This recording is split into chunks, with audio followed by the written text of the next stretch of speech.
All right, Brandy, I think we are up and running. Okay. I'd like to welcome everyone here to the first meeting of the subcommittee to study the proposed adoption of a new comment to Rule 1.1 of the Rules of Professional Conduct. And that's, of course, the rule concerning competence. The probably the first order of business maybe be to let all the members of the subcommittee introduce themselves, tell a little bit about themselves. My name is Brandy Vickery. I'm a retired district attorney. I'm the current counselor for the 9th Bar District. That's Wayne, Lenoir, and Greene counties. I am a of counsel in private practice with Everett, Womble, and Lawrence here in Goldsboro, North Carolina. And I'm happy to be a member of the committee and look forward to what we discuss. Maybe if we could go, let's see, is Rick here? Rick Buckner? I am here. Okay, Rick, I'll just call the names out and let everyone give a little short introduction. All right, I'm Rick Buckner, and my notebook doesn't have a camera on it, just to give you an idea how old that is. And I'm even older, and I'm looking forward on this committee to learn what I don't know.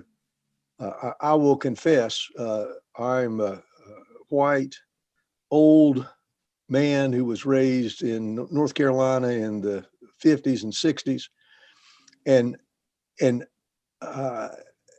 I'm quite aware I come with whatever baggage that generates, and despite what I think I know, and despite the way I think I behave, I'm looking forward to learning more about what I don't know and what I'm doing that I'm sure I am doing. Trust me. You don't have to trust me. When a lawyer says trust me, you better check your pocketbook. But I think my mind is in the right place. But I guess that's the nature of implicit bias. So I'm looking forward to learning. I am from a small town, Rockingham, and at this point a solo practice. And I'm entering this with my eyes wide open, and you won't be hearing me making many comments. Certainly won't be hearing me making any comments about what I know, but I'll be looking forward to listening to you folks. Thank you. Thank you, Rick. And I'll call on our distinguished member from District 16, Durham, Bill Mills. I don't know if Bill is on yet. Okay. Right. All right. I'll jump to Patrice Hannah. Good afternoon. I'm from Greensboro.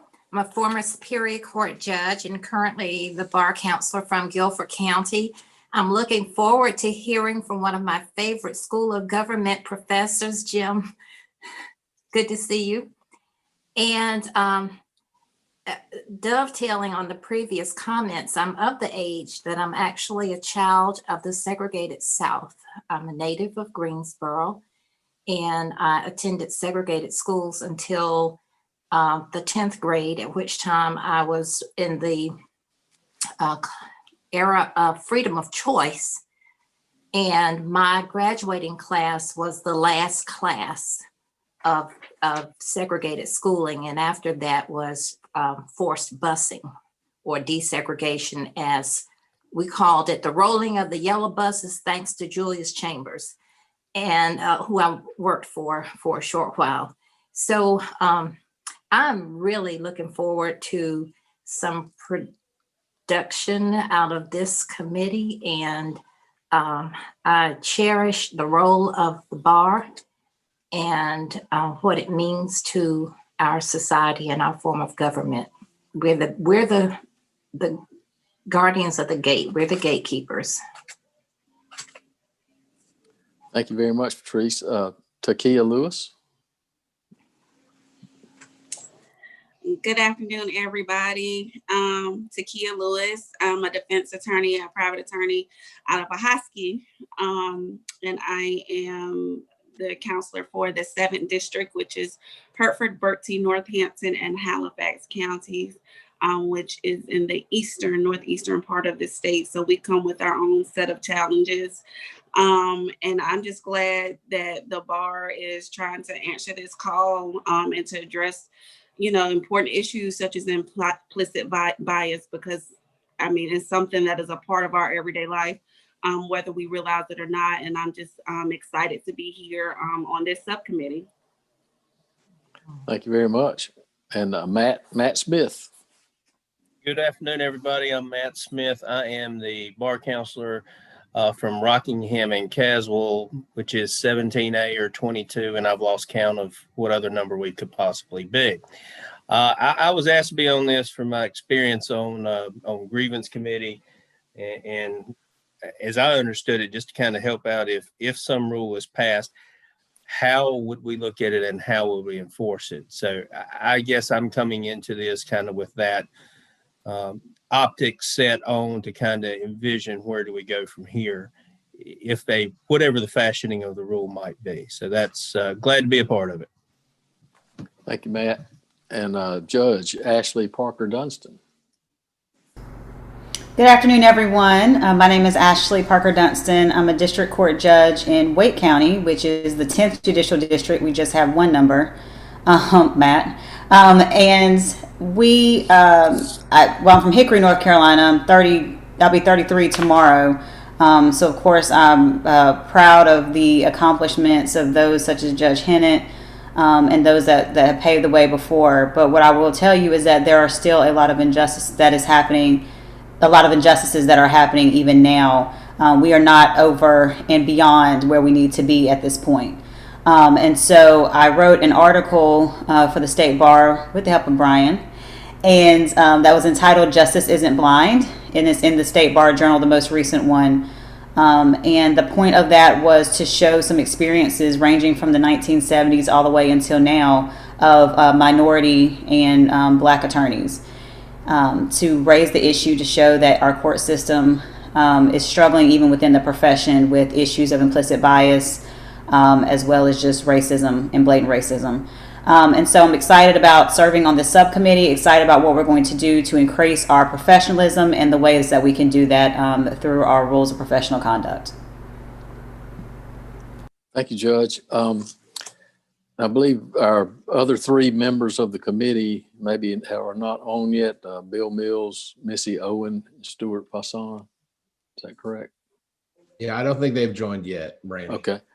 Have I missed any members of the committee? No, I believe that's everyone. Okay. And I'd certainly like to, again, welcome all those that are watching us on the live stream, as well as certainly we're glad to have our president, some past presidents and future presidents of the bar with us today. And in light of our kind of hour and a half, I believe, window that we have, we'll move on without any further introductions. Move on to Brian. Brian, why don't you tell us, give us a little idea of the proposal, the introduction to the proposal. Sure. And if I could just do a quick little backtrack to the State Government Ethics Act. Brandy, I don't know if you have it in front of you, but I'll be happy to read it if you'd like me to. Well, I can do that. I've actually been working on this. I forgot about it. Thank you.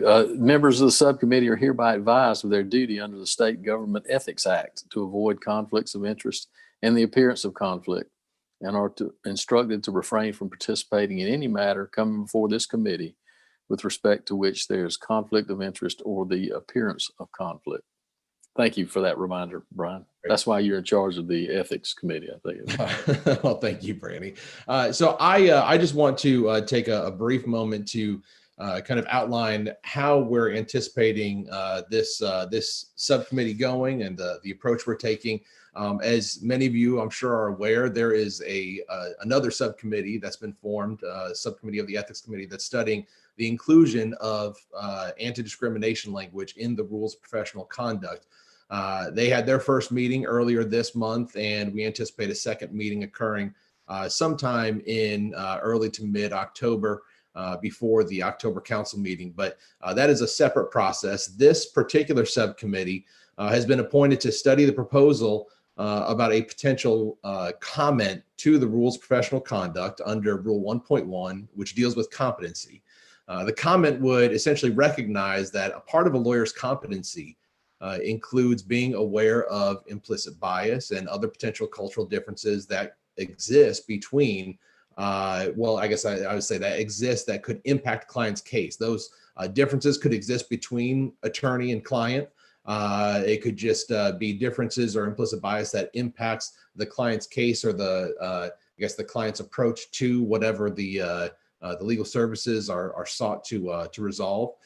So that is the purpose of this subcommittee, looking at that potential inclusion in the rules of professional conduct, kind of a formal recognition of the role that implicit bias and cultural differences can play in and how it impacts a lawyer's competency.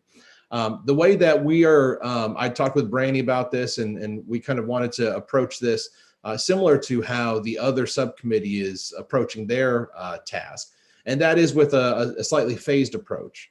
Understanding, of course, that there's a lot of information out there on these topics and how they can impact a lawyer's practice. But notably, kind of, I guess, different from that other subcommittee, no rules of professional conduct, at least in my research, no rules of professional conduct have a reference to implicit bias in them in the other jurisdictions in this country. So if this is something that the subcommittee wants to pursue, I believe we would be the first jurisdiction that would formally recognize implicit bias and its impact or its role in determining a lawyer's competency.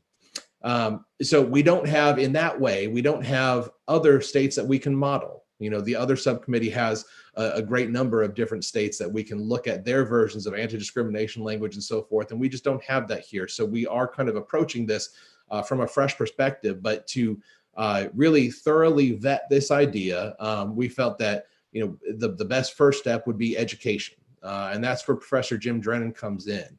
And before I get to Professor Drennan, just kind of to, I guess, finish that thought of education, making sure that we're all on the same page when we're talking about implicit bias. What exactly is implicit bias, and how does it impact the administration of justice?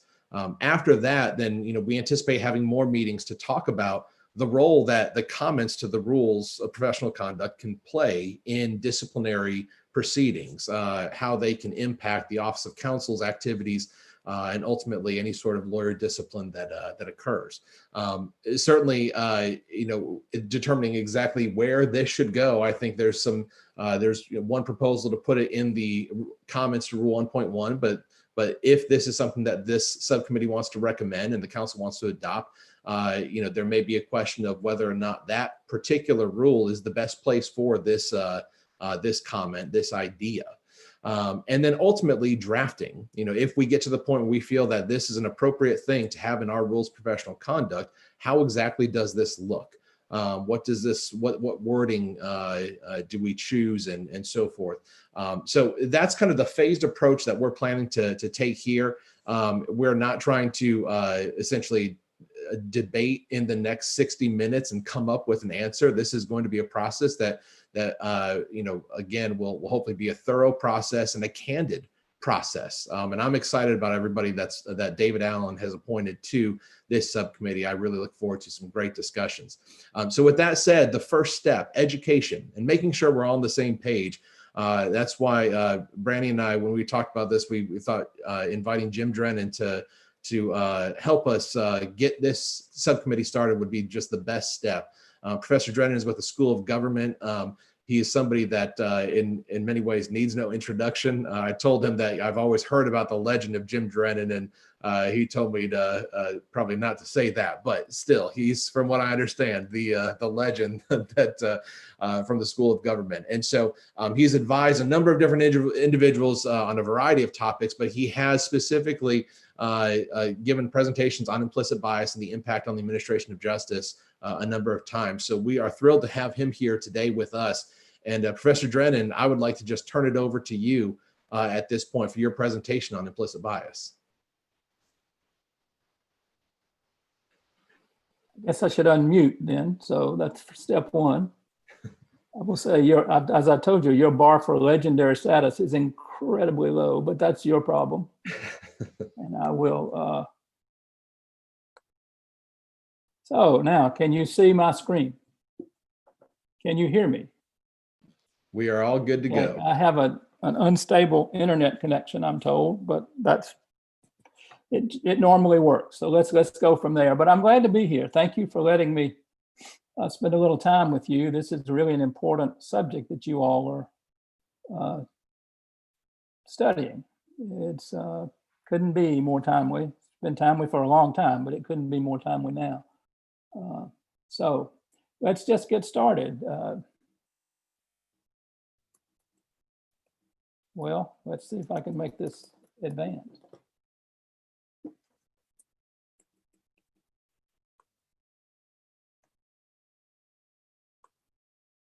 Okay, maybe I have to do it that way. We'll see.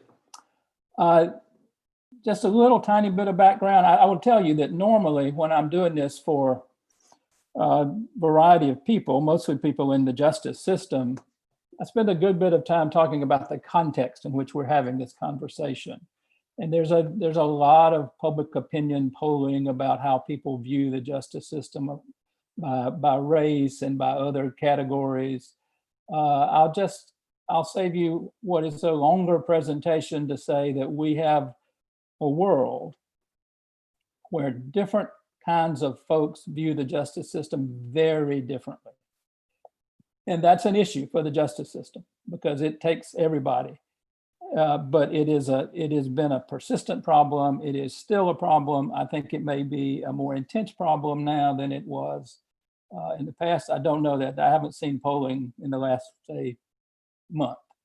But it's this is a excerpt from the report that Chief Justice Martin's Commission on the Administration of Law and Justice, a large, complicated study of the entire court system about 4 years ago that he commissioned and included lots of different folks. And they came up with 3 or 4 major recommendations.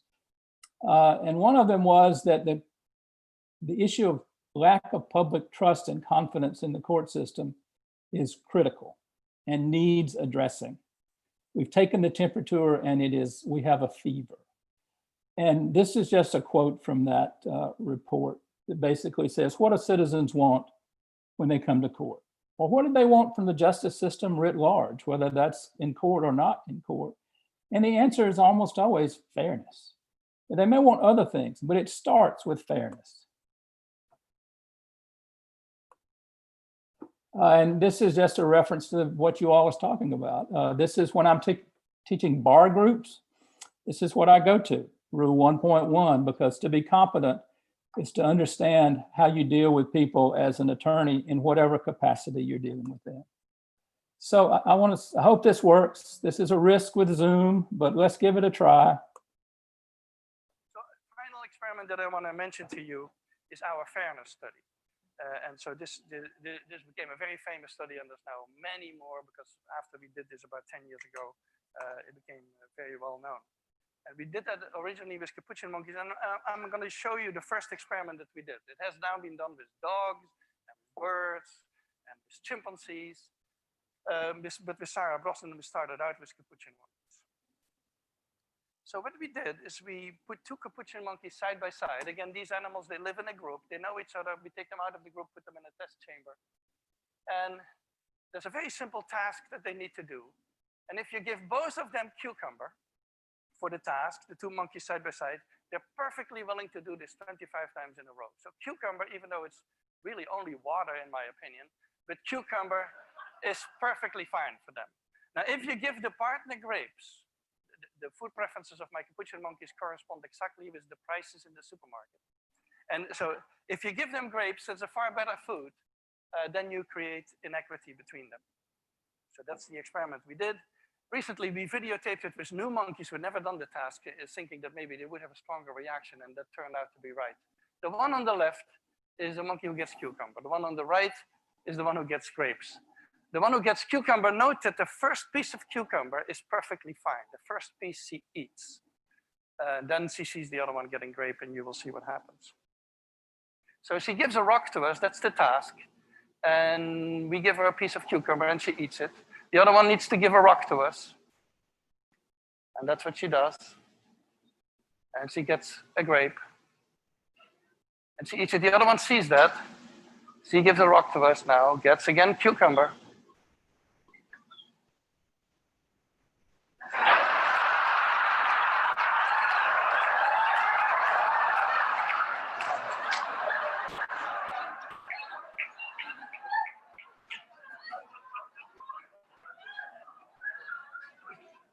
She tests the rock now against the wall. She needs to give it to us. And she gets cucumber again.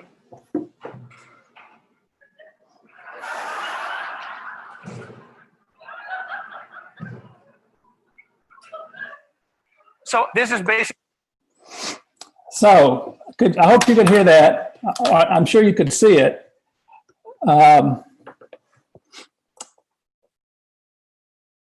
What we're talking about is a primal need. It's a desire to be treated in whatever place you find yourself, by whatever institution you're dealing with, to be treated fairly. And among the ways people are treated fairly is that people don't get differential treatment. And monkeys are very sensitive, so are people. And this is as basic as your sister got the bigger piece of pie, or you didn't get invited to a birthday party by the class and others did. And it's as basic as you go to court and you see 3 people have something happen to them and you can't figure out why one person gets one outcome and another person gets another outcome. And that's not to say that there is no reason, but it's also to say that the people who come to court have lenses through which they watch these things, and they leave with judgments. And it's also not to say that the people who are watching aren't sometimes right. And so that the task of a legal system is to try to make sure that people who deserve grapes get them, and people who deserve cucumbers get them. That's also the task in life. That's a task in being a parent. That's the task in being involved in any kind of institution in which you find yourself. So a couple of things are important in talking about this. And the first one is very important to me in talking about this. And it's that when we're having this conversation, we're talking about good people. I'm not talking about people who have explicit, pernicious biases. There are people in our world who do. We can look at the news and find them pretty much every day now. We could have done that a year ago. We could have done that 10 years ago. We could have done that 100 years ago. That is true. That's a different problem than this problem. This is the problem of good people who really want to do the right thing. And what they bring to it as human beings. I'm not sure you can read this, but the little black circle says hidden biases of good people. This book is written by the 2 intellectual leaders, really, of the implicit bias educational enterprise, Mahzarin Banaji and Anthony Greenwald. Professor Banaji is at Harvard. Professor Greenwald is at University of Washington. They are very productive scholars, and they've done a lot of amazing research. And this is a book that's very easy to read. This is written for the popular audience. If you're interested in this topic, this is the place to enter it, in my opinion. It's very helpful. This for me is just an example of good people. This was from the New York Times a few years ago. This photograph is of a physician who was on a plane. There was a medical emergency. The flight attendants did what they do, which is there somebody on this plane who can help? Dr. Cross said, yes, I'm a physician. This is from the report in the Times. She raised her hand. The flight attendant said, oh no, sweetie, put your hand down. We're looking for actual physicians or even nurses or some type of medical personnel. We don't have time to talk to you. And she was, oh wow, you're an actual physician. So what did the flight attendant say? Let me see your credentials. What type of doctor are you? Where do you work? Dr. Cross said she told a woman she's an obstetrician gynecologist in Houston. Then a white male passenger approached the flight attendant and said he was a physician. So the flight attendant instinctively, remember, we're in crisis here. This is not something she's going to sit down and think about. She's responding instinctively. Thanks for your help, but he can help us. And he has his credentials. As Dr. Cross said, he hasn't shown anything to her. He just showed up. His credential was he fit the mental model that the flight attendants had of a doctor. She did not. That was based, no doubt, on thousands and thousands of pieces of data that were programmed in the attendant's brain about what a doctor looked like. I put this up not to be critical of the flight attendants. They were in crisis. They were everybody was doing their best. In my view, these are good people. The last thing a flight attendant wants to do is to create a national news story that reflects badly on him or her and on the job they have. These are good people, but they bring their human experience to the table. The other thing I want to make clear is that there are no exceptions to people having a brain. And the key to understanding implicit bias is understanding how your brain works. There are no exceptions. One of the experiences I get when I teach this stuff from time to time is people will say, that's a really good session we just had. You know, these people sitting next to me really, really needed that session. With the implication being, I didn't really need it, but I'll humor you. I'll go along with it. They needed it, but I didn't. That does not make me feel good because there's nobody exempt, starting with me and every person on this screen and every person you'll ever interact with has a brain. And what they bring to the brain is a universal way of processing information. And that's where the issues sometimes present themselves. This is just a picture from a musical called Avenue Q. I don't know if any of you have seen it. It's very funny. Puppets, it's about sort of kids growing up on the Lower East Side in New York. All of them have degrees, none of them have jobs, all the stresses of that kind of life. This particular song is Everybody's a Little Bit Racist. I don't like the word racist, but the point they make in the course of the song is every single person here is different. Every single person here, when the song gets through, every single person here has an underlying prejudice that they act on with respect to other people. Nobody is immune in this song or in life. I mentioned the people who Kahneman, Banaji and Greenwald. The other intellectual giants in this field are these two gentlemen. And the man on the left is deceased. His name is Amos Tversky. The man on the right is Daniel Kahneman. He is not deceased, although I'm not sure how great his health is. He has won, among other things, the Nobel Prize. He's won the Presidential Medal of Freedom. He's a giant in the field of decision making. His book that basically capped his career in terms of his research is called Thinking Fast and Slow. And if you want to understand a lot about why things happen and the way they happen, read that book. It's not it's not a comic book. You have to pay attention, and it's pretty long because he's had a wonderfully deep and productive career. But it's all there.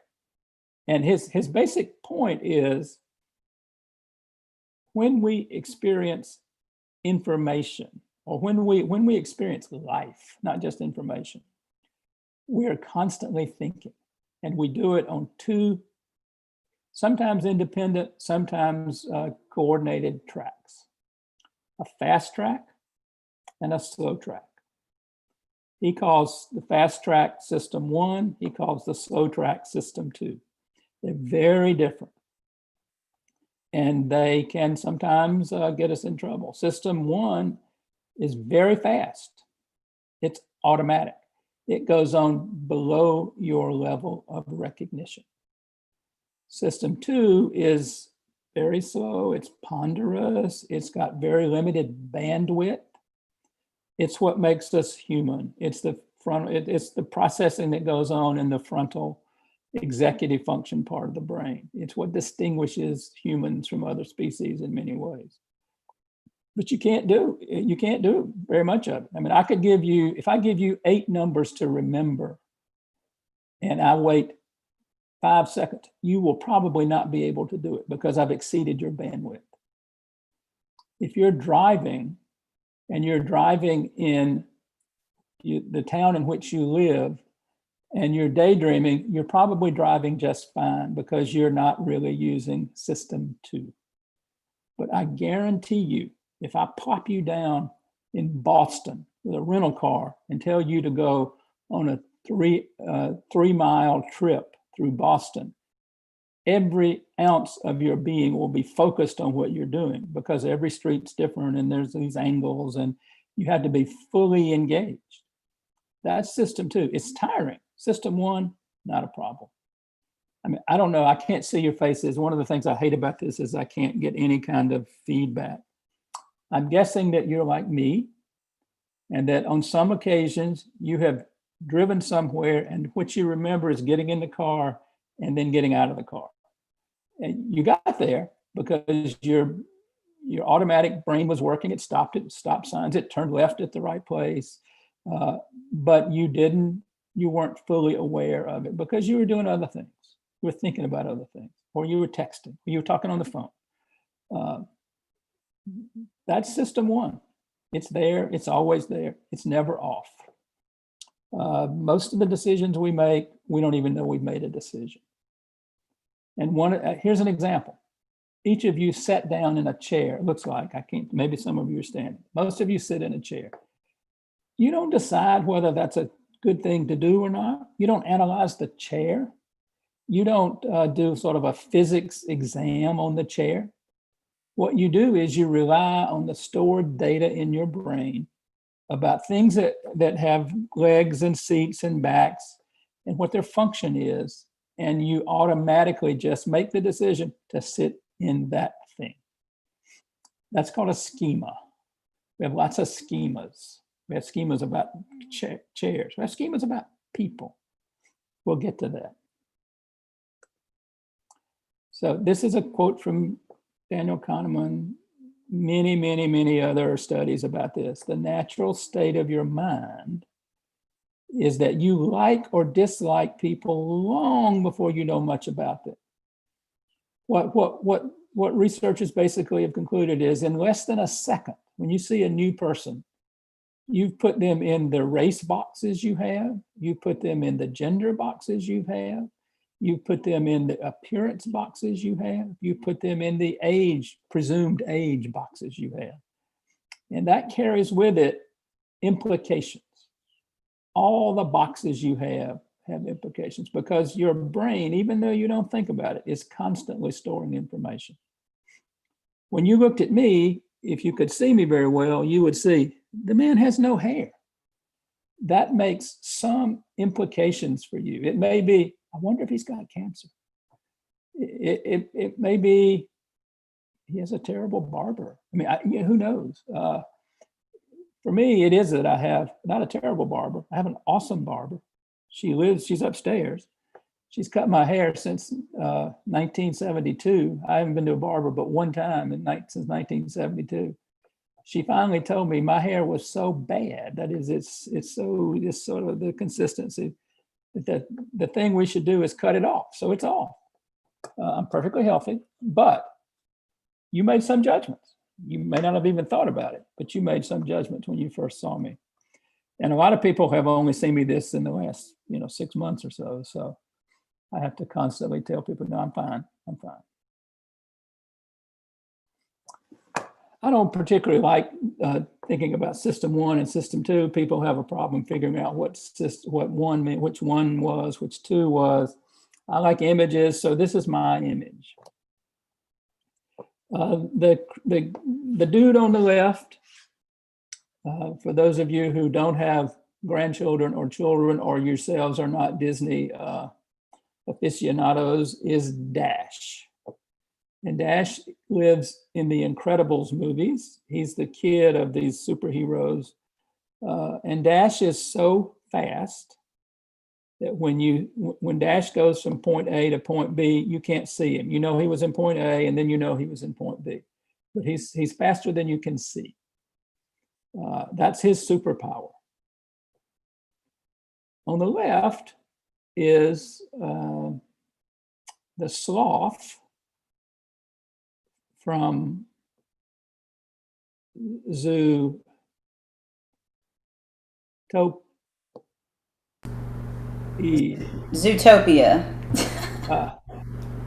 Can't stop, can you? You got to tell me, because you want me to talk so fast. I know. It's from Zootopia. But he talks real slow. He represents in my head system 2. That's how system 2 works. It's slow, it's ponderous, it's got limited bandwidth. The metaphor I use sometimes, because the first computer we got was an Apple computer, and it didn't even have a hard drive. It had an external hard drive, and the entire amount of memory was one floppy disk. That's what, relative to Dash, that's what capacity that part of the brain has. It's still the most important part, but it's just got a lot of limitations. So I'll talk about Dash and the sloth. So let's do a little exercise. I can't hear you, and many of you have done this if you've been around me before, but it's fundamental to understanding this in my view. So what I want you to do is say out loud wherever you are, because I need you to commit to it. I want you to say out loud, you would say green. And I'll do a series, and I just want you to say it. Warn the people around you if they think you're losing your mind talking about colors and stuff, but just humor me. So now here we go.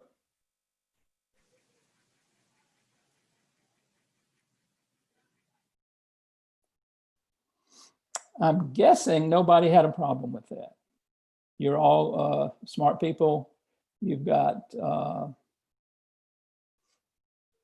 you're well educated, and you know about colors. So let's do a different exercise. If I can, okay. All you need to do now is say the colors. We're literally back to kindergarten. So that's red, okay? You make the best judgment about what color it is. Some people say, it was this, it wasn't that. Whatever the color you want it to be is what it is.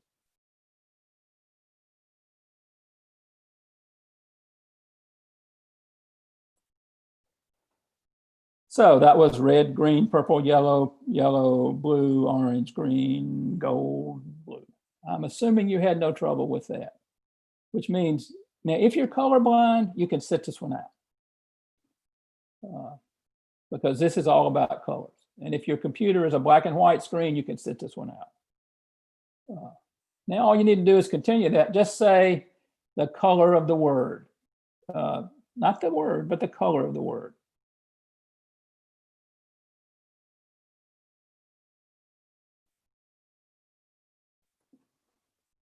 So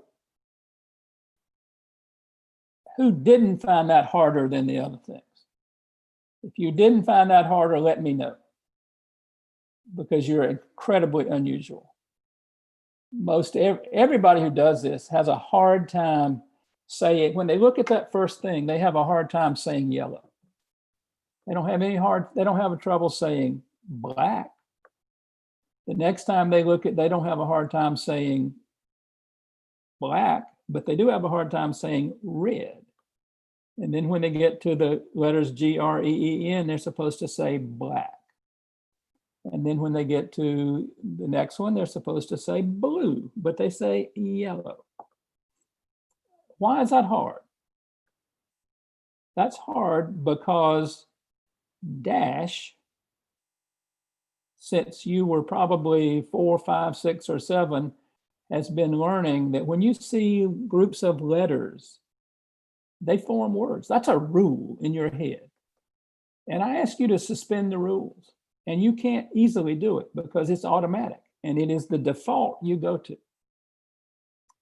And if you're like most people, it really hurts.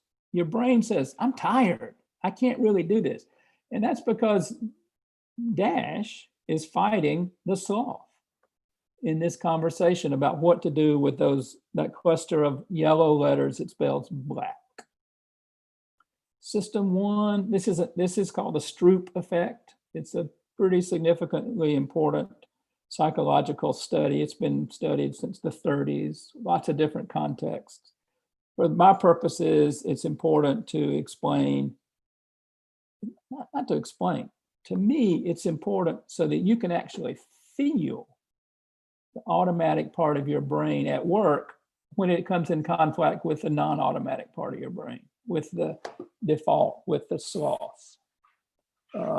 I could do this 50 times, you'd still have a hard time because you can't unlearn the basic rule that letters make words that you've learned in many cases, in my case, for 65 years. So just hold this thought that this is an important concept, the Stroop test.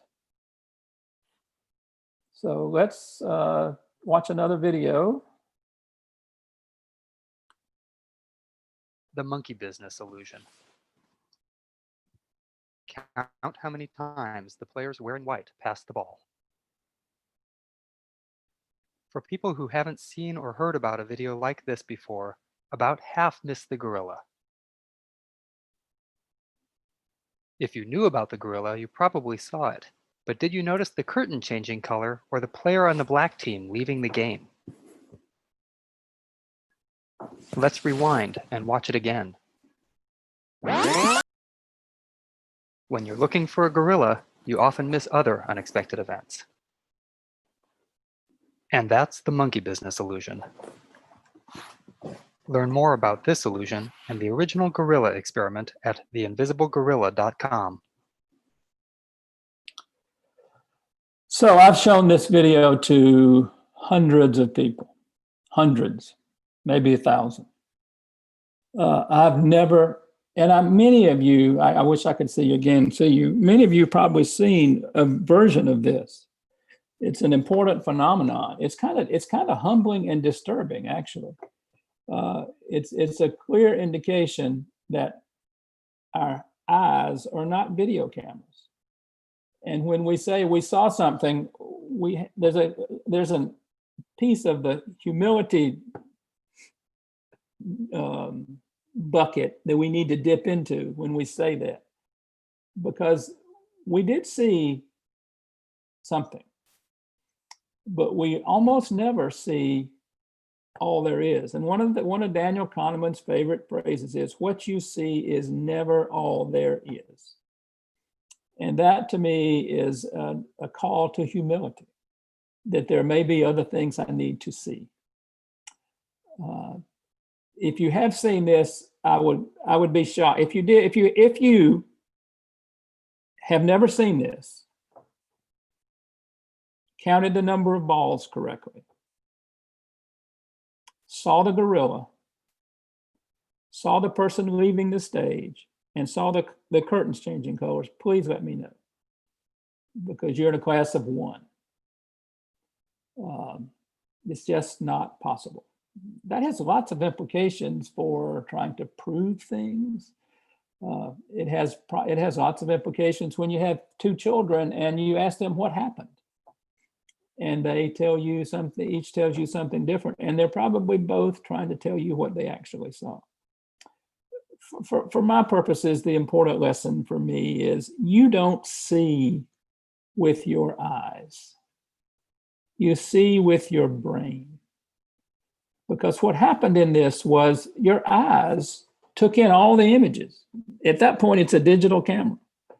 it sends the data back to a different part of your head, your brain, the visual cortex, which then assigns meaning to those images and sends it back to the front part of your head and said, this is what you saw. This time, actually, I focused on the balls. I didn't see the gorilla, even though I've seen this 100 times. I wasn't looking for it, and I literally didn't see it. All I saw were the balls. But just remember, you don't see with your eyes. You see with your brain. This is an interesting book too, The Invisible Gorilla. It talks about this inattention blindness, which again, if you're interviewing witnesses, it's important to keep in mind that we are imperfect beings. We don't have video cameras in our head. What we have is mosaics. There's a lot of fascinating research about flashbulb memories. Everybody knows where they were on 9/11. People of my age know where they were when they heard President Kennedy got killed, or the Challenger explosion. As it turns out, we think we do. Lots of times we're wrong. Duke did a very fascinating study about people on 9/11 and where they were, and what they interviewed them, and then they waited a year or two and came back and interviewed them again, and they got different answers. The most famous example of that, by the way, is President Bush on 9/11, when he was reading a book, and he later on, he kind of jumbled two things together. Perfectly human, perfectly innocent, nothing unusual about it, except when you're president, everything you do is unusual. But it was a perfect example of conflating things in our head. Our memories are really not that great, which is why it's important to write things down, for example. But the lesson, again, I'm diverting a little bit. The lesson here is you don't see with your eyes. You see with your brain. And if you don't see with your brain, you don't see with your eyes for this, it's not a big leap to say the same thing happens when you're talking about interactions with other people. And the other piece of that is you always fill in the gaps. We are, as creatures, we love stories. It's how we interact with the world. It's why you as lawyers, you're gifted at telling a story. If you're trying to convince somebody, whether it's in a negotiation or it's in a trial, you are trying to tell a story. And when there are gaps in the story, either you fill them in or they do. I was on a jury one time, and it was about an auto repair negligence case. I know next to nothing about automobiles. We did not have a key witness because this was an old case, and the mechanic had moved to California, and they couldn't afford to bring him back. So they made some. When I got in that jury room, man, there were some people in there who knew about cars, and they filled in every gap, every question anybody had. They knew the answer, even though we had no evidence of it. They knew the answer. They filled in the gaps. That's what we do. That's what we do. The question is, what do you fill them in with? This is just a real quick thing about filling in the gaps.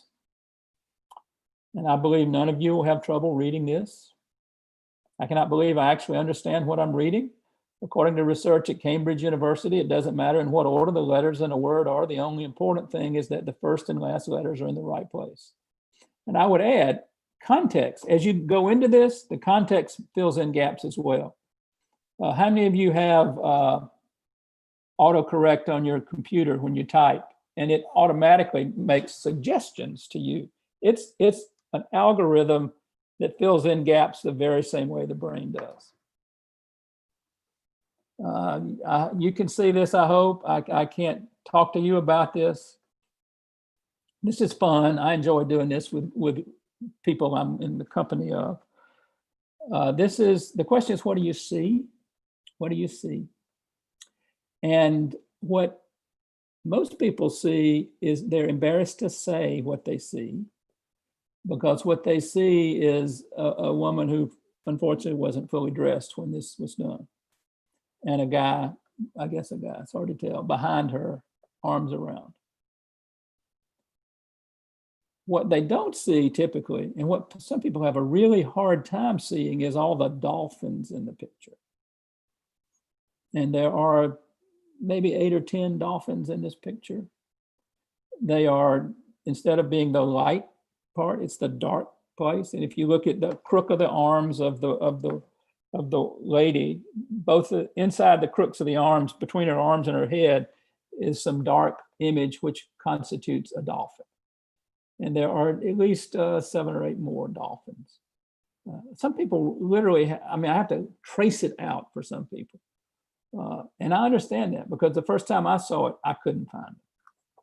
You've seen other things like this. Again, you're filling in gaps. You're providing context to a new piece of data. You're importing context that has nothing to do with this piece of data.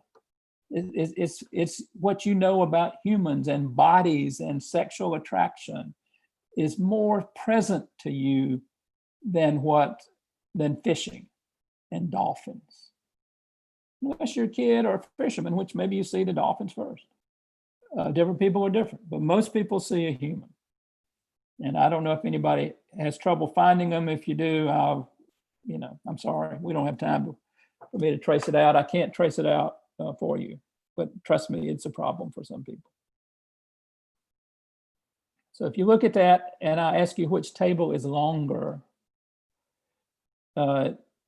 you would say the one on the left, and the one on the right is a shorter and squattier table. In point of fact, they are identical. There's a video that I don't show just for mentions of time that basically overlays the second one on the first one. It's all about perception.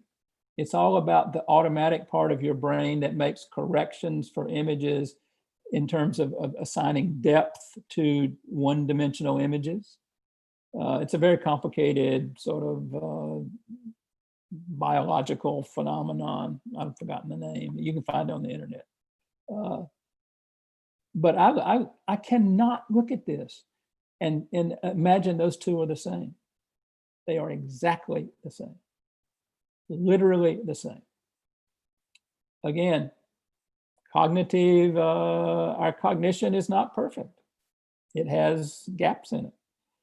This is Dash at work, and Dash is usually right, but Dash is not always right. So let's talk about Dash. What is the job of our brains? The first job of our brains is to help us survive. How do we do that? We do that by creating schemas, or what I call boxes. And we get data and we store it in boxes, and it stays there until we need it. That's what schemas are. Now, for me, if I came upon a box full of snakes, I would get the hell out. I wouldn't wait around and try to investigate what kinds of snakes they are. Why is that? Survival in earlier times depended on recognizing difference. It wasn't the only thing, and you could make a mistake. Somebody could look just like you and murder you.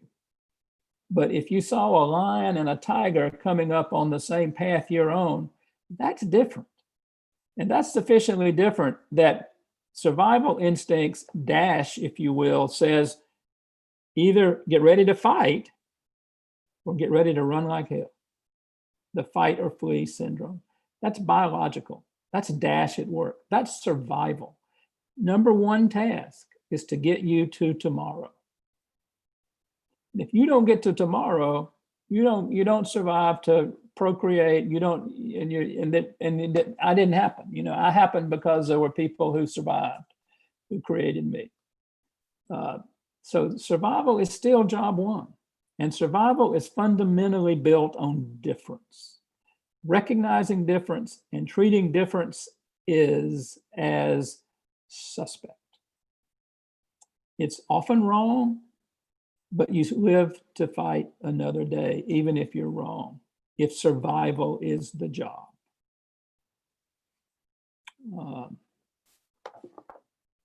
So what we know about DASH, what we know about System 1 is it's automatic. It accounts for way more than 90% of the decisions we make. It's key to survival. If you touch a hot stove, your fingers comes off instantly. If you see a truck coming down the road passing in your lane, you react, you don't think. All that, we're programmed to do that. We're programmed to do that. We have boxes for all these things. We have schemas for all these things. A schema really is just a cluster of data points about a particular thing or characteristic, clustered together and kept in storage until we need it. We could have some fun if we were together talking about, and then the schemas, these are associations, and associations create these default, what we have come to know as stereotypes about when we're talking about people. People, we assign stereotypes to people. All that is a box full of stuff about whatever the stereotype category is. We could have some fun about what stereotypes are about, the South or the North, or, many of them are not kind. We're not going to do that, but they exist, they're real, and they matter. They matter in our experience in life. And we do have stereotypes that in many cases are negative. And lately, a lot of the conversations have been about racial stereotypes, particularly about stereotypes about young African-American males. Young African-American males. The fact that a stereotype may be shared by a lot of people in the category never means it's shared by everybody in the category. And therein lies the problem for people who are interacting with specific people. And so if we're talking about, this is implicit because it's beneath the level of your consciousness. You really can't turn it off. You can mitigate it, but you can't turn it off. And the real challenge for everybody who cares about this, and actually when people say, what can you do about this? The first thing I say is you have to intend to do something about this. If you have an intention to do something about it, then it requires some self-analysis, some self-examination. This is what's in your wallet, what's in your boxes. What is it about your personal experience that shapes your understanding of how the world works? We all are different. I mean, every one of you, I can see 5 of you. I'm sure there are another 20 or so I can't see. Each of you is unique in that sense. You probably share a lot in common, but you're the product of your family. You're the product of your history. You're the product of your personal experiences. You're the product of the media you absorb. You're a product of the movies you go to. You're a product of all of that. And nothing wrong with that. That's the way we live our lives. But we just need to be conscious of the implications of that for the way we go about doing these important things. And here's the point. Lots of decisions don't really matter. But professional judgments do matter. And when you're talking about discretionary judgments, and mostly when I'm teaching people, I'm talking about discretionary things. I'm not talking about whether they can follow the law or not, because I spent 30 years trying to help court officials follow the law. Either do things they had to do or don't do things they were prohibited from doing. The last, 15 years, I've really tried to focus on the discretion part of their world. What is it that they can do but don't have to do? And what am I talking about? In criminal court, sentencing. Who goes to jail and who doesn't? Who gets a break? In prosecution, who gets a break in the charge, or who gets the more lenient charge? What's the basis for that? In pretrial release, who gets a $100,000 bond and who gets a $5,000 bond and who gets a written promise? In hiring, who gets called back for a second interview? What's the basis for that? In dealing with your employees, your coworkers, your superiors, who do you trust and why? Who don't you trust and why? In almost every part of life, who do you believe? And why do you believe them? Where does credibility come from? I would suggest to you, it comes from a lot of places, but a piece of that is the boxes that the person you're trying to understand. And this is especially true the earlier in your relationship with somebody. It's especially true that you got less to go on. So your defaults matter a lot. What's in the boxes matter a lot. And if there are negative things in the boxes, and the desire is to give people who deserve cucumbers, cucumbers, and to give people who deserve grapes, grapes, then we got to be careful. We got to be careful because, as I say, we'll fill in the gaps. That's easy. The hard part is not filling in the gaps and trying to work to find out. So the dilemma is this. We have hardwired brains to make rapid decisions, but we have to do better than that when we're dealing with people as professionals in whatever capacity we're dealing with it. This is just to sort of repeat what I said. The quicker you decide, the more automatic it is. I've got some other, in longer sessions, I have some exercises where we can sort of explore this. The other thing I'm not covering today, but which I think is really helpful in framing this issue, is the other cognitive biases that can enter into our thinking. Confirmation bias is a huge bias. It's abundantly present right now in our political environment, where people tend to watch things they agree with and it makes them feel better, and they don't watch things they don't agree with.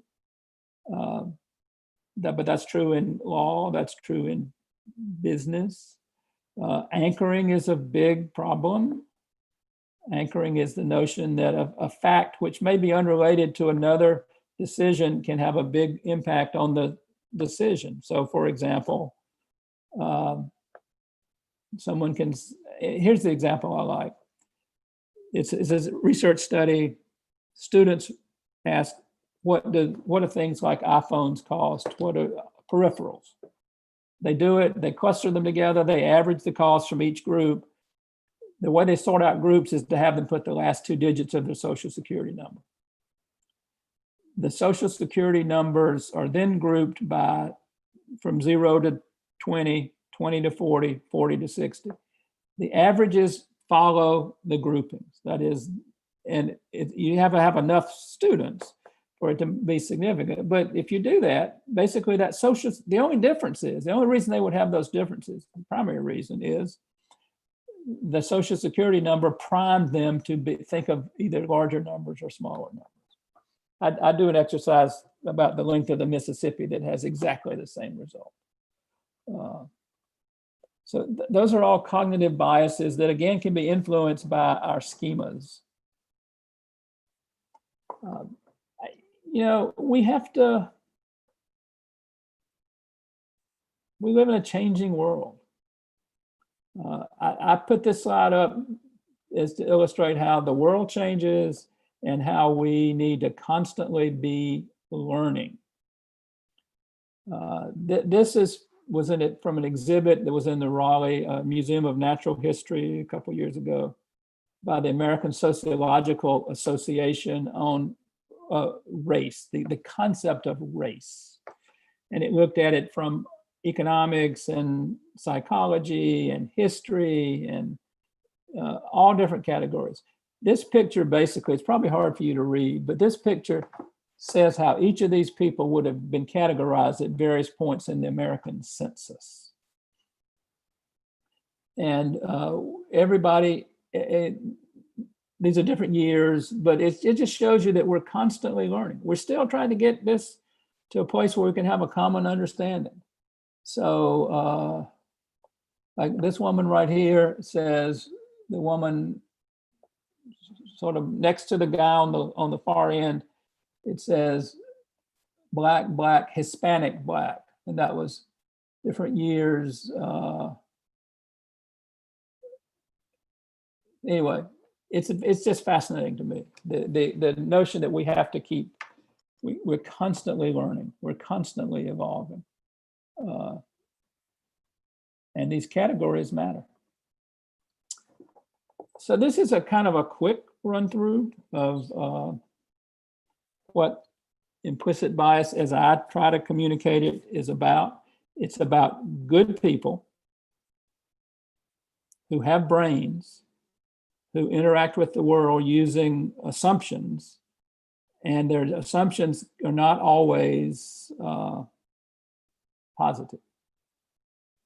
If you watch the TV news, you'll see a lot of young Black men's photographs, and they're usually not in positive images. And it is very difficult for that not to affect the way you think about, or the lens you use the next time you see a person who shares those basic characteristics.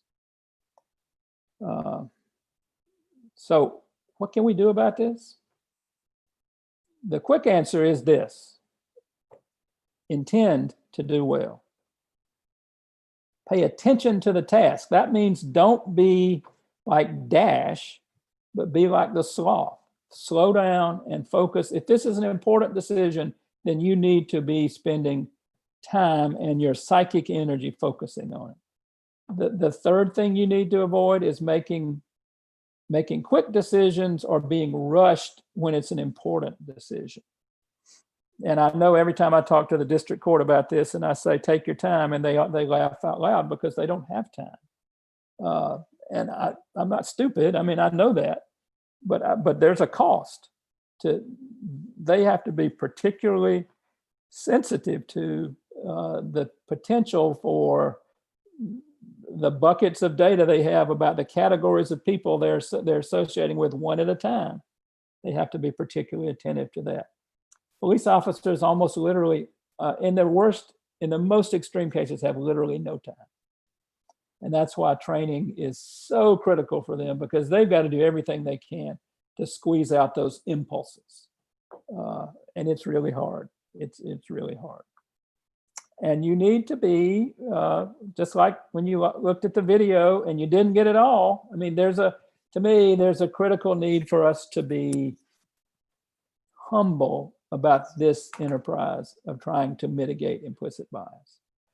To me, humility doesn't mean I can't make a decision. It doesn't mean I won't make a decision until I know absolutely everything I'll know, because you won't ever make a decision if that's the case. It does mean making decisions based on the best data you have. And it does mean that you can learn, you can change, you can do better. And that really is, for me, the key to this. I've been teaching people in the court system. Lately, I've been teaching judges for the last 25 years or so. And I talk to most of the new judges, and I'll tell you who terrifies me. It's the judge who said, who lets me know in various ways they don't need any of this because they know it all. The ones who don't bother me at all are the ones who are literally terrified, because they will do what they can to learn. Now, of course, most people are in the middle, but I've come to believe that among the most important characteristics of people who have power, and judges certainly have power, as do you, is humility. So what can you do? Well, here's a little quick list, and I'll be done in I'll do this pretty quickly, but there's one I want to spend just a couple of minutes on. You can do things like this. Get somebody better than me to talk about this. There are tons of people talking about this. They all have different approaches, but they all work through the system one, system two. The brain processes information in different ways. The brain creates these schemas that become really important. And when they have negative stuff associated with them, they become even more important. One of the things we know about bias, though, is one of the stronger tendencies is not to be negative about other people, but to give favoritism to people like you, which is called in-group bias as opposed to out-group bias. It's the flip side of it. It doesn't really make a difference how it happens. But it's the, you know, it's the law enforcement officer who says, well, I'll just let this one go, without thinking, that really looks like my nephew. That kid really looks like my nephew. And I can really relate to that in a way that I really can't relate to other people I come in contact with. Don't have a dream. You know, a lot of us have thought the idea is the color should never matter, and it shouldn't. That should be the goal. But what social scientists tell us is Martin Luther King's dream can only be accomplished once we are conscious that there are differences and we address those differences in an intentional way rather than trying to say that they don't exist. Denial is not a river in Egypt. One of the things what people are, when they're trying to train themselves, is to be conscious of stereotypes and to think counter stereotypically. I'll mention the IET in a second. If you're an important decision, if you have power and you're making an important discretionary decision, by all means, slow down, breathe deeply, especially when you're angry or tired. And that's especially true when somebody is different from you in whatever category you find the differences to manifest themselves. It's really important. I tell judges, for example, reverse the parties. If you're sentencing a male, think what you would do with a female. If you're sentencing a rich kid, what would you do with a poor kid, or vice versa, and try to hew to the middle. If you're in a leadership or important position and you care about this, find a way to get honest feedback. And I will tell you that is really hard to do. The more power you have, the less likely it is people will be honest with you. When I had a job at the AOC where I had a lot of power over money, over a lot of people's budgets. Everybody loved me. When I said anything that was remotely funny, they laughed hysterically. When I came back to the School of Government, not so much. They respected the office, I get that, but I valued the people who cared enough about me to give me honest feedback. If you can find people and you care about this issue, then there are ways to do that. If you want to know about yourself, many of you have probably done this. This is a computer test. It was created by the people who wrote the green book that I showed you. It's run at if you type in implicit association test, it'll come up. Millions of people have taken it. And basically what it does is it probes the associations you have. Do you associate Black faces with good words or bad words? Do you associate white faces with good words or bad words? You're constantly hitting the keys. What we know is, and basically this is the colors and letters thing. If you associate African-American faces and bad words like torture, pain, injury, death, and you associate joy, love with European-American faces, and I ask you to make these distinctions of the computer, you're going to have a hard time. Your fingers are going to rebel because this tests what you're doing instinctively. It's important, I think, if you take this test to be prepared that the result may not be what you want it to be. That's not bad. It's also not who you are. It's what's in your boxes. And then you work on what's in your boxes if you care. But it's what's in your boxes. The implicit association test is a powerful individual tool for self-discovery. And there are tests for all kinds of things, tests for race, gender, like gender, career versus home, religion, ethnicity, obesity, sexual orientation. You know, I grew up somebody said they grew up I grew up in a really small town in South Carolina where the racial stratification was intense. The city fathers closed the local swimming pool when I was about 7 years old. which is in the mid-50s, because they didn't want little black children swimming in the same pool with little white children. The culture I lived in said that was okay. And I wasn't alert enough to think that that was wrong. That's in my head. Now, I don't try to live that kind of life, but when I take this test, I still have these associations that I'm trying to rub the rough edges off of and get rid of. But it's something that I have to deal with because I'm human, and I've processed all that. And so when I find myself in like instinctive situations, I have to be careful. My son's gay. I tell you, the town I grew up in was not friendly to gay people. It was cruel and harsh and mean. And so when I take this test, it doesn't reflect what I feel, but it does reflect what I learned in the boxes that I grew up with.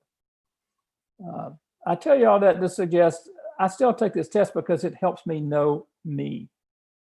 I don't like the results, but it helps me know me. If the results would worry you, don't take it. And then this is when I have longer time, I talk to institutions about things they can do. I will say the most important piece is the first one, which is what you all are about. Organizations that don't acknowledge that minimizing bias is important have a very hard time trying to address it institutionally. It has to come through leadership who say, this is something that this is important to us. People take cues. So I'm going to stop there. We've been struggling for this. We've been struggling to treat people fairly since the Magna Carta, at least. This is from the Magna Carta. When Madison wrote the Federalist Papers, he wrote about justice in number 51. And he talked about how justice would always be the end, the goal of government, and we would never get there. That's where the humility comes in. We've got to keep trying. And so the goal is to not give cucumbers to people who need grapes in whatever you're doing, and lawyers deal with people in all kinds of stressful situations. They're vulnerable, they're needy, they're relying on lawyers for all kinds of things. My hope is that whenever people deserve the grapes, they're getting them from whoever they're dealing with as lawyers. So I will exit. I will stop sharing. And I will say thank you for letting me hone in on your meeting. And if you have any questions, if you want to stay, I'd be happy to answer them. Or do whatever else you want to do, Brian. I will say most people don't ask a lot of questions. This is a pretty intensely personal topic. And so I don't generally get a lot of questions. I don't mind that. I understand that. I felt that way the first times I heard stuff about this. But I'm happy to talk about it if anybody wants to say anything. Great. Thank you so much, Professor Drennan. Branny, I'll let you dictate where we go from here. Well, I would like anyone who has any questions or anything for Jim to maybe wave, get Brian's attention. I know we have the ability to raise hands. Gray, did you raise your hand? Yeah, I did. Professor, I wanted to thank you for that presentation. Just call me Jim. You know, my mother didn't call me professor. So, well, it's because I like to address my seniors properly, but since neither of us is a spring chicken, I just wanted to tell you how much I appreciate that. And I read the article that you had submitted before the meeting for the agenda and saw that you were complimentary of the brain. And I also had read that book about thinking fast and slow several years ago. I switch books around with lawyers all the time. And I thought it was very entertaining, but I wondered if it was not an oversimplification, that instead of two systems, maybe the brain that you complimented so well has 20 or 30. And maybe 15 of them don't work very well. But that the brain is more complicated than that. And I bet you have a comment about that. If one of your students raised it, go ahead. Yes, you're right. The brain is the last frontier. I mean, maybe Mars is a frontier, but beyond that, and you know, what's so long ago that President Obama declared it the year of the brain. We're really trying to sort it out. We are babies. We're taking baby steps into understanding the brain. We're so much better off than we were even 30 years ago because there are ways of doing fMRIs that look at where the blood's flowing to the brain. We're doing all this by indirection, and yes, I've oversimplified. I mean, these two systems work together sometimes. And this is just sort of the decision-making system. The brain has all these other things that keep us alive, and they're critical. But I can't argue that it's more complicated than this. Even the stuff we know, this is more complicated. This is sort of a 10,000-foot flyover. And I did like the comment you had in the presentation about how intuition can be deceptive. It will help me in dealing with my spouse. But it will probably also help her. So you need to share this with her. Okay. Thank you. I see Colin has his hand up. Yeah, Jim, thank you very much for coming in and doing this. Hey, are you aware of, are there any kind of educational programs just about this subject matter, maybe at this level for folks in our government generally or court system folks? I mean, I know y'all at the School of Government do training for local officials and state officials too, but is this sort of thing on the routine or periodic agenda for any of our training for court folks or elected officials? Yes. When I first started working, I've been in charge of the fairness piece for new Superior Court judges probably for 30 years. The first half of that, I brought in preachers, basically. I mean, judges who were preachers who said, don't do this, don't do this, don't do this. And it didn't work. You know, the people who needed it didn't hear it, and the people who didn't need it heard it and felt guilty. And so that's when I switched to this sort of thinking about how we think process. Yeah. And so we do this now for every new judge. We have a session like this. We have updates. Actually, the Superior Court judges on Friday have a session devoted solely to this topic, a webinar. We do magistrates. I do clerks of court. But, you know, there are thousands of court officials. There's only me. I can't do it all by any means. I have one colleague who does some of this teaching. I've taught many different kinds of elected officials, but it's not systematic. It's just sort of what they want on their programs. You know how we work. But I will say, we've made a commitment for court officials when they enter the business to spend a little bit longer than I spent with you today talking about this.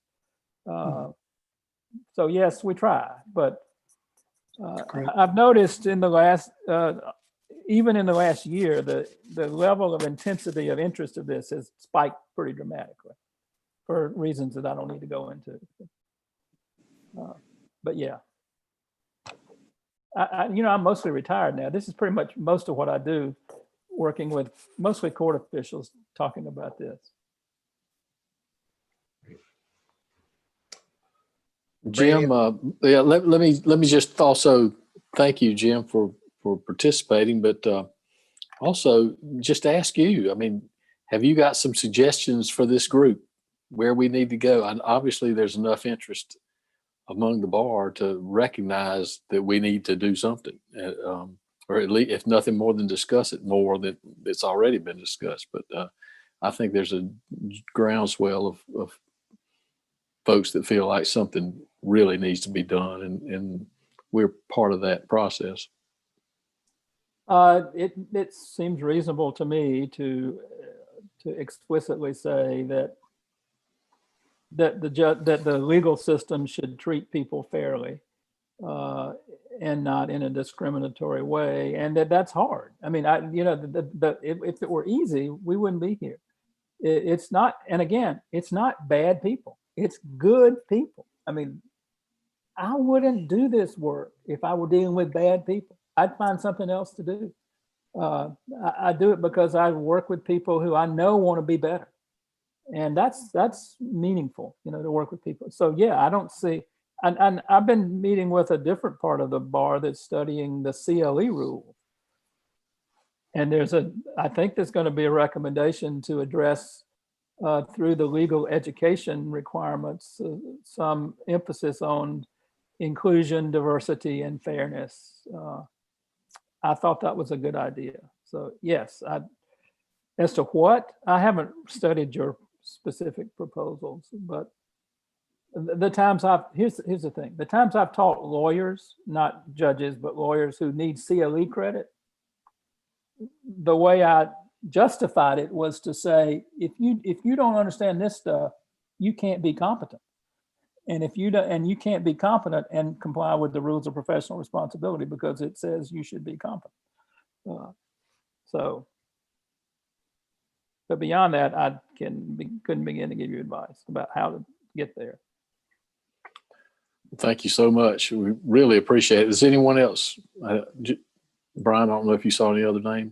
I don't see any other hands. Okay. I know we're hitting 3:30 kind of on the nose right now. So we can leave it to you, Brandy. Okay. Well, thank you so much, Jim. Again, See you. I will ask if there is anyone else that would like to speak before we sign off here. We are kind of closing in on our time, our window, looks like. Could you hear me and see what I had, and did the videos work? Oh, absolutely. That's good to know. That was great. Okay. I don't see any other hands, Brandy. So yeah. Okay, Brian. Thank you so much for joining us. I think it's just a fantastic way to kick off our discussion here. Thank you, sir. You bet. Thank you, Jim. Mhm. Okay, Brian, you want to discuss the forecast for the next meeting? Sure. So we will. I think the next step is kind of taking all this in and starting a discussion amongst the subcommittee members of just what does Rule 1.1 cover and how does this proposal fit into 1.1? Is it appropriate to acknowledge the role of implicit bias and the impact implicit bias can have on a representation within the comments to Rule 1.1 on competency? So I think also it kind of dovetails with that are the questions about enforcement considerations. And I know Matt Smith will be able to give us a great perspective from his experience on the grievance committee. And I believe Carmen Bannon and one of our new deputy counsel, Liza Foley, they'll be participating as well. So they can give us some perspective as well. But it'll just be kind of a continuation of this discussion, but kind of getting more into the meat of this current proposal. And we will just go from there. Brandy, I don't know if you want to meet again before the October meeting. That's going to be coming up around the corner, and we could maybe we can talk, you and I can just talk after the meeting. Okay. and see what everyone's availability is for the next step. Okay, that sounds good. Anyone who wants to be heard or feel free to send a comment, send a text, email to us to give your input on that on the next meeting. But I really appreciate everyone being here. I really want to thank everyone who's willing to serve on this committee. And thank you so much for being part of this Zoom meeting.